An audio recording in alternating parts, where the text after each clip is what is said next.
This is Jason. He's the fourth and final foster kitten I'm giving a bath to. First, I have to take off his collar. Then I get him right into the bath. Jason is perhaps my messiest foster kitten. This guy loves diving into his food and putting his entire body into it. Maybe it tastes better that way, I don't know.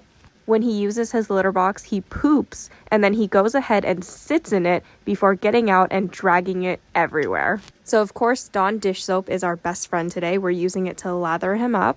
Of course, I made the mistake of not wearing gloves yet again, and I discovered that he has a lot of poop clumps on his butt. I should have known since he does really like sitting in his poop and dragging it around. So because he dives into his food when he eats, he's very, very crusty. So as I'm bathing him, I'm picking off as many chunks of food and clumps of poop off his body as possible. You'll notice that with him, I'm doing more of a rinse because I'm hoping that the running water helps me get all of those chunks and clumps out of his fur. His fur is on the longer side, which means that sometimes it holds on to a lot more debris. Cats and kittens with longer fur will end up needing to have better hygiene habits in order to keep their coats clean. Their litter box habits will likely be just fine, but sometimes if their fur is really long, poop will still get stuck to it. Resolution to that is kind of a funny one. They can have what's called bikini shaves. The groomer, the vet, or you can do it yourself. But essentially a bikini shave keeps the fur back there short so that poop doesn't get stuck to it anymore.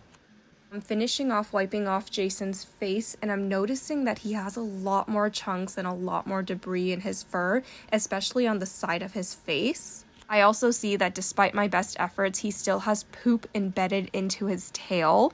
This means that he needs another full rinse. So I go ahead and lather him up with some more Dawn dish soap. I adjust the temperature of the water to make sure that it's nice for him. This time is a little bit rougher because I'm working on the spots that I see that need to come out. Once I've gotten all the debris that I found out, I think I'm almost done. I just have to rinse him off one last time.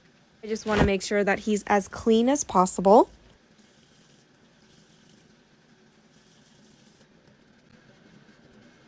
And I go ahead and dry him off.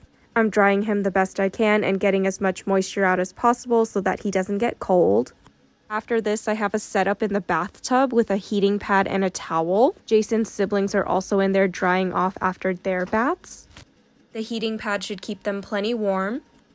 Thanks for joining us for another bath, and honestly stick around because these guys are really messy and they'll probably need more baths soon.